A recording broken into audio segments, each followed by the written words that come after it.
Hello dear students, स्वागत है एक बार फिर से आपके अपने चैनल डिफेंस ट्यूटर में। आज की इस वीडियो में हम बात करेंगे कोस्ट गार्ड, नाविक, जीडी, डीबी और यांत्रिक के रिगार्डिंग साइंस के प्रैक्टिस सेट नंबर 1 को।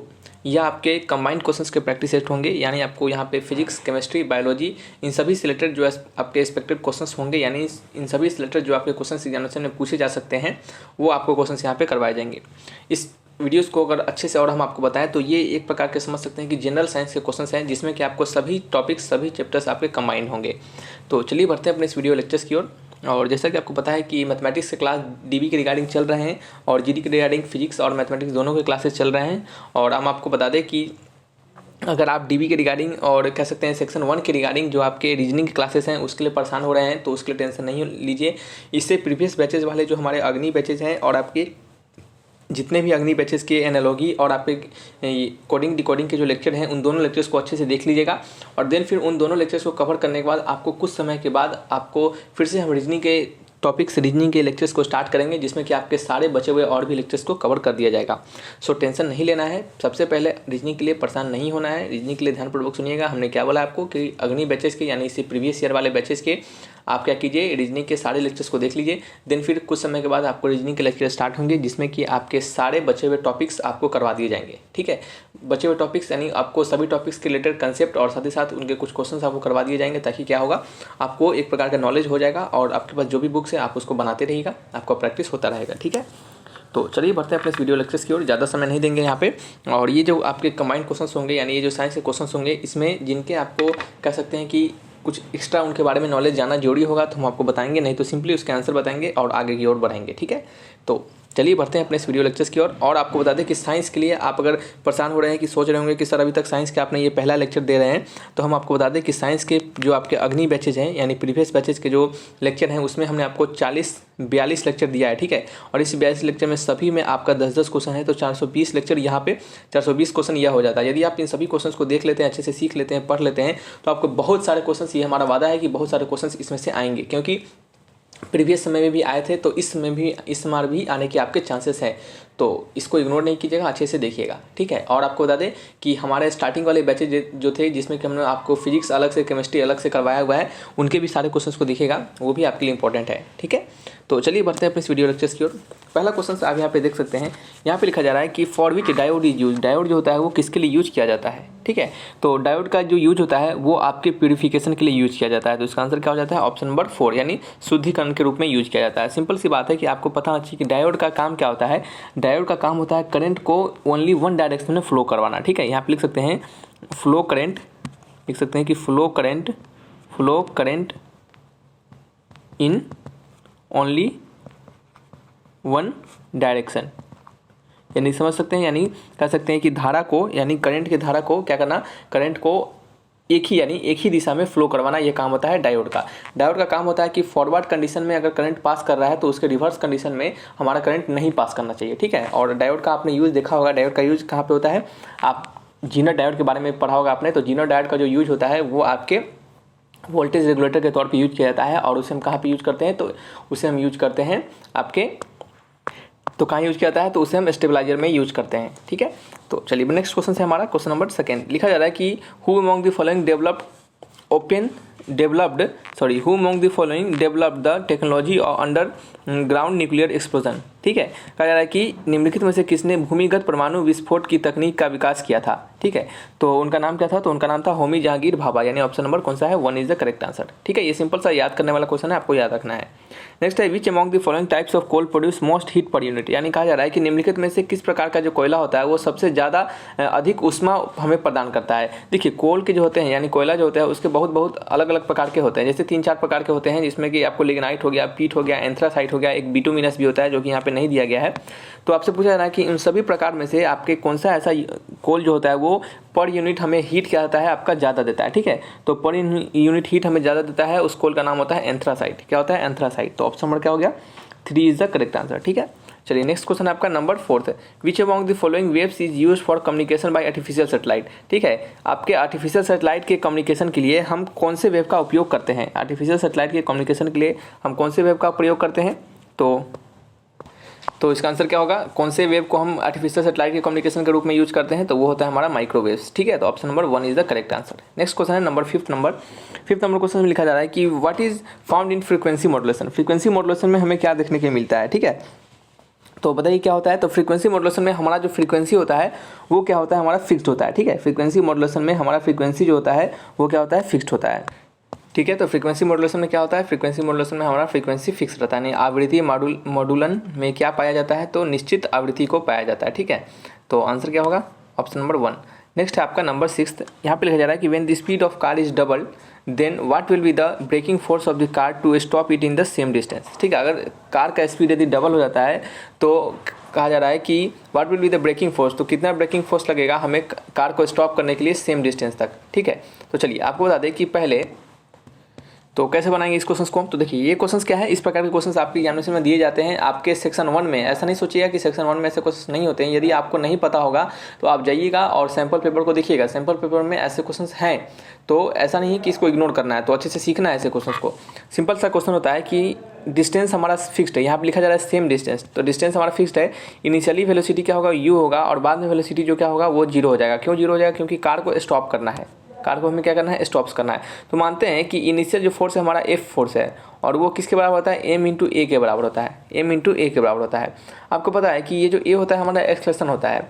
एक सिंपल सा रिलेशन है, जैसे मानते हैं कि यहाँ से यहाँ तक हमारा डिस्टेंस s चल रहा है, तो आपने पढ़ा होगा कि v स्क्वायर जो होता है equal to u square plus 2as। ठीक है, v square equal to u square plus 2s। यहाँ पे v जो है क्या है, हमारा फाइनल वेलोसिटी, जो कि क्या होगा यहाँ पे 0 होगा, और एक्सेलरेशन जो होगा वो क्या होगा, निगेटिव होगा। क्यों निगेटिव होगा, क्योंकि बाद में हमारा जो बॉडी है वो रुक रहा है, तो रुक रहा होगा मतलब एक्सेलरेशन उसका डिक्रीज कर रहा होगा। तो यहाँ से हमें पता चला कि 0 equal to u square minus 2as। तो यहाँ से हमें क्या पता चला, तो यहाँ से हमें पता चला कि 2as equal to u square, तो a equal to u square upon 2s। ठीक है, ये हमें पता चला। तो इनिशियल हमारा फोर्स क्या हो जाएगा, उस बॉडी का अगर मास m होगा तो m into you square by 2s। ठीक है, ये क्या हो जाएगा, हमारा फोर्स हो जाएगा, ये क्या हो जाएगा, हमारा फोर्स हो जाएगा। ठीक है, ये हमारा कौन सा कंडीशन है, तो ये हमारा स्टार्टिंग का कंडीशन है। ये कौन सा कंडीशन है, तो ये हमारा स्टार्टिंग का कंडीशन है। नेक्स्ट में हमारा क्या कहा जा रहा है कि सेम डिस्टेंस चल रहा है, बाद में इस कंडीशन के अनुसार बाद में हमारा वेलोसिटी बाद में भी 0 हो जा रहा है। इनिशियल वेलोसिटी कितना हो रहा है, डबल हो जा रहा है, यानी 2 टाइम्स ऑफ u हो जा रहा है, और डिस्टेंस कितना चल रहा है वो सेम ही चल रहा है। तो उस कंडीशन में हमारा ब्रेकिंग फोर्स बताना है, यानी f equal to m into a बताना है, f डैश बताना है आपको। ठीक है, वो कितना हो जाएगा, 4 गुना हो जाएगा, 2 गुना हो जाएगा, आधा हो जाएगा, 1/4 हो जाएगा। ठीक है, क्या हो जाएगा, तो कैसे फाइंड करेंगे। तो देखिएगा सिंपल सी बात है कि यहाँ पे हमारा एक्सेलरेशन जो होगा अब a डैश होगा, और वो क्या होगा, u स्क्वायर हमारा क्या अब हो चुका है, अब हमारा 2 टाइम्स ऑफ u हो गया, यानी कहने का मतलब 4 into you square by 2s हो जा रहा है। ठीक है, तो हमारा a डैश क्या हो गया, आपका 4 टाइम्स ऑफ a के बराबर हो गया। ये नया वाला जो एक्सेलरेशन हो गया वो हमारा 4 गुना हो गया क्या, पहले वाले एक्सेलरेशन के। तो यहाँ पे हम क्या डालेंगे, 4 गुना 4 इंटू इसके जगह पे a डैश के जगह पे क्या डाल देंगे, 4 डाल देंगे। तो 4 पहले लिख लिया हमने, और यहाँ पे बच गया a, तो उसको हम a लिख देंगे। ठीक है, तो यहाँ से हमें क्या दिख रहा है कि f डैश इक्वल टू ये जो हमारा m इंटू ए है, ये m इंटू ए क्या है, हमारा पुराना वाला फोर्स है, तो हम इसको लिख सकते हैं कि 4 इंटू एफ लिख सकते हैं। ठीक है, तो हमें क्या दिख रहा है यहाँ पे कि हमारा जो नया वाला फोर्स है वो क्या हो जा रहा है, 4 गुना हो जा रहा है पुराने वाले फोर्स के। तो इसका आंसर हो जाएगा 4 times. Option number 1 is the correct answer. ठीक है, तो ये हम आपको यहाँ पे बता के अभी अच्छे से समझा के बना के आपको दिखा रहे हैं, सो थोड़ा समय लग रहा है। नहीं तो अगर आप एक बार सीख लिए हैं तो आपको वहाँ पे एग्जामिनेशन में समय नहीं लगेगा। आपको ये सब इतना जो है, ये जो फोटो है, ये सभी इतना जो हमने किया है, ये सभी लिखने की जरूरत नहीं है, ये आप खुद से अपने मन में एज्यूम करके बना सकते हैं। ठीक है, तो इस बात का थोड़ा सा ध्यान रखना है। चलिए बढ़ जाते हैं नेक्स्ट क्वेश्चन की ओर। नंबर 7 क्वेश्चन पढ़िएगा, क्या लिखा जा रहा है, the dimension of which of the following is same as that of impulse, यानी इनमें से किनका डायमेंशन जो है वो इम्पल्स के डायमेंशन के बराबर है। ठीक है, सिंपल क्वेश्चन है, क्या है, बिल्कुल आसान क्वेश्चन है। आप देखिए वॉल्यूम क्या होता है, वॉल्यूम का यूनिट होता है आपका मीटर क्यूब, वॉल्यूम का यूनिट क्या होता है आपका, मीटर क्यूब होता है। ठीक है, तो इसका डायमेंशन क्या होगा, इसका डायमेंशन, तो मीटर क्या होता है, मीटर को हम एल से डिनोट करते हैं, तो ये हो जाएगा आपका एल का क्यूब, यानी एल पे पावर 3। ये क्या हो जाएगा, वॉल्यूम का हमारा डायमेंशन हो जाएगा। मोमेंटम का डायमेंशन क्या होता है, मोमेंटम का डायमेंशन होता है, फॉर्मूला होता है उसका m इंटू वी। ठीक है, और इसका यूनिट क्या होता है, तो उसका यूनिट होता है kg मीटर पर सेकेंड। ठीक है, kg मीटर पर सेकेंड। तो इसका डायमेंशन क्या हो जाएगा, अगर इसको हम p से डिनोट करते हैं तो इसका डायमेंशन क्या हो जाएगा, p का डायमेंशन हो जाएगा इक्वल टू मास का, kg मास होता है तो उसका m हो जाएगा, और मीटर का l हो जाएगा, और t पेपर क्या हो जाएगा, -1 हो जाएगा। ठीक है, ठीक है, और ये क्या है आपका टॉर्क है। टॉर्क को क्या लिखते हैं हम, टॉर्क को लिखते हैं फोर्स इंटू परपेंडिकुलर डिस्टेंस, यानी कहने का मतलब हमारा जो टाउ होता है टॉर्क वो लिखते हैं फोर्स इंटू आर, ठीक है। तो अब फोर्स का लिख सकते हैं डायमेंशन, फिर आर का डायमेंशन लिख सकते हैं, ठीक है। तो वो अभी हम नहीं लिखते हैं, ठीक है। अब हम यहाँ पे जानेंगे कि हमारा जो क्वेश्चन है वो क्या है। क्वेश्चन से हमारा कहा जा रहा है कि इनमें से किनका डायमेंशन जो है वो इम्पल्स के डायमेंशन के बराबर होता है, ठीक है। तो आपको पता होना चाहिए कि इम्पल्स आखिर होता क्या है, ठीक है। तो इम्पल्स जो होता है वहाँ पर हम लिख देते हैं इम्पल्स, ठीक है। इम्पल्स इज इक्वल टू क्या होता है, इम्पल्स इज इक्वल टू होता है आपका चेंज इन मोमेंटम। क्या होता है आपका, चेंज इन मोमेंटम, ठीक है। यानी चेंज इन मोमेंटम कहने का मतलब आपका impulse is equal to momentum, ठीक है। चेंज इन मोमेंटम, ठीक है। वो क्या होता है आपका चेंज इन मोमेंटम के बराबर होता है। यानी कहने का मतलब, अब देखिए कुछ स्टूडेंट को लगेगा ऑप्शन नंबर 4 क्या है करेक्ट आंसर है, क्यों, क्योंकि चेंज इन मोमेंटम यहाँ भी लिखा जा रहा है। तो ऐसा नहीं है, ये ऑप्शन क्या है आपका गलत होगा। क्यों गलत होगा, थोड़ा सा समझिएगा। ऑप्शन को थोड़ा सा आपको उलझा के दिया गया है। वो क्या दिया गया है कि change in the rate of momentum. अब देखिए यहाँ पे जब आपको रेट दे दिया जाएगा तो रेट का मतलब होता है कि टाइम बताना, ठीक है। यानी कहने का मतलब मोमेंटम अपॉन टाइम, इसका मतलब हुआ change in rate of momentum, मतलब मोमेंटम अपॉन टाइम, ठीक है। लेकिन चेंज इन मोमेंटम का मतलब हुआ सिंपली मोमेंटम, ठीक है, ना कि अपॉन टाइम, ठीक है। तो ये थोड़ा सा आपका अंतर पड़ जाएगा। इसका आंसर हमारा ऑप्शन 4 गलत होगा। तो वो किसके बराबर होगा, चेंज इन मोमेंटम भी क्या होगा आपका एक प्रकार से मोमेंटम ही है, एक प्रकार से क्या है आपका मोमेंटम ही है। तो इम्पल्स का डायमेंशन किसके बराबर हो जाएगा, इम्पल्स का डायमेंशन बताइए। तो इम्पल्स का डायमेंशन बराबर हो जाएगा हमारे मोमेंटम के डायमेंशन के। तो ऑप्शन नंबर कौन सा हो जाएगा बताइए, option number 2 is the correct answer. तो इस तरीके से क्या करना है, इनको बनाना है। थोड़ा सा कह सकते हैं कि अगर आप सावधानी नहीं बरतेंगे तो क्या होगा, यहाँ पे प्रॉब्लम होगा। यहाँ पे जो यूज किया गया है वो प्रॉपर डेफिनेशन का यूज किया गया है। जो आपको डेफिनेशन आपको सिखाया जाता है आपके क्लास 10th में, उस डेफिनेशन का यहाँ पे यूज किया गया है कि इम्पल्स जो होता है वो चेंज इन मोमेंटम के बराबर होता है, ठीक है। और आपको बता दें कि इम्पल्स का फॉर्मूला एक और होता है। इम्पल्स को हम फोर्स इंटू टाइम से भी डिनोट करते हैं, फोर्स इंटू टाइम से भी हम डिनोट करते हैं। तो यहाँ से भी आप इस तरीके से रिलेट करके आंसर को फाइंड कर सकते हैं, ठीक है। चलिए नेक्स्ट क्वेश्चन आपका है। अब देखिए कैसे फाइंड कर सकते हैं, चलिए थोड़ा सा आपको हिंट दे देते हैं। एफ इक्वल टू क्या होता है, एम इंटू ए होता है, एम इंटू ए होता है, ठीक है। और हम ए को क्या लिख सकते हैं, वी अपॉन टी लिख सकते हैं, ठीक है। और इंटू में क्या हमारा टी है, तो टी से टी कर जाएगा, वो क्या हो जाएगा एम इंटू वी के बराबर। और एम इंटू वी क्या होता है हमारा मोमेंटम ही होता है ना। तो यहाँ से भी आप देखिए कैसे दोनों रिलेट हो गया एक तरह से। तो वहाँ का डायमेंशन और यहाँ का भी डायमेंशन दोनों तरीके से सेम ही आएगा। कुछ भी कर लीजिए डायमेंशन सेम ही आएगा, डायमेंशन कभी अलग नहीं आ सकता। फॉर्मूला कुछ भी हो जाए, कुछ भी तो नहीं फॉर्मूला हो सकता है, यानी जो भी फॉर्मूला इसके हो जाएंगे डायमेंशन सेम ही आएगा, ठीक है। अगर डायमेंशन सेम नहीं आएगा तो वो डायमेंशनली इनकरेक्ट हो जाएगा, तो फॉर्मूला हमारा गलत माना जाएगा। नेक्स्ट है number 8th question. 8th question में लिखा जा रहा है कि विच among the following the fundamental quantity, इनमें से कौन सा जो है वो फंडामेंटल क्वांटिटी है। अब देखिए फंडामेंटल क्वांटिटी क्या होता है कि जो किसी अदर क्वांटिटी से डिराइव नहीं होता है। जैसे वॉल्यूम क्या होता है हमारा मीटर का क्यूब होता है, ये लेंथ से डिराइव किया गया है, तो ये हमारा फंडामेंटल नहीं होगा। अब देखिए टाइम क्या होता है, सिंपल टाइम किसी से डिराइव नहीं है, वो टाइम का सिंपल टी होता है, ठीक है। वेलोसिटी क्या होता है, वो आपका मास इंटू वेलोसिटी, सॉरी क्या होता है आपका डिस्टेंस इंटू वेलोसिटी को क्या लिखते हैं, डिस्टेंस अपॉन टाइम लिख सकते हैं, जो कि क्या होता है मीटर पर सेकेंड, ठीक है। तो ये देख सकते हैं ये डिस्टेंस और टाइम दोनों से डिराइव है। तो ये क्या है हमारा, ये आपका डिराइव क्वांटिटी है, ना कि फंडामेंटल क्वांटिटी। फोर्स क्या होता है, एफ इक्वल टू होता है मास इंटू एक्सलेशन, ये हमारा मास से भी है और एक्सलेशन भी है, ठीक है। तो दोनों अदर क्वांटिटी से डिराइव है, लेकिन सिर्फ हमारा एक टाइम जो है वो क्या आपके फंडामेंटल क्वांटिटी है, वो किसी अदर क्वांटिटी से डिराइव हमारा नहीं है। तो इसका आंसर हो जाएगा ऑप्शन नंबर 2। नेक्स्ट क्वेश्चन है आपका नंबर 9th। यहाँ पे क्या लिखा जा रहा है, चलिए इस क्वेश्चन को पढ़िएगा। लिखा जा रहा है कि when a ring of metal is heated what happen to its whole.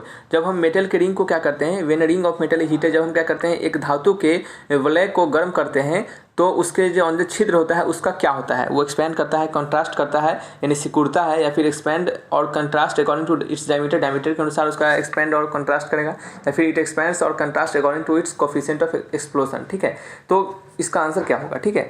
तो सिंपल सी बात है कि जब भी हम किसी क्या करते हैं एक मेटल वाले रिंग को अगर हम हीट करते हैं तो उसका होल जो होता है वो क्या होता है हमारा एक्सपैंड करता है। तो इसका आंसर हो जाएगा ऑप्शन नंबर 1 हो जाएगा। क्या हो जाएगा ऑप्शन नंबर 1, ठीक है।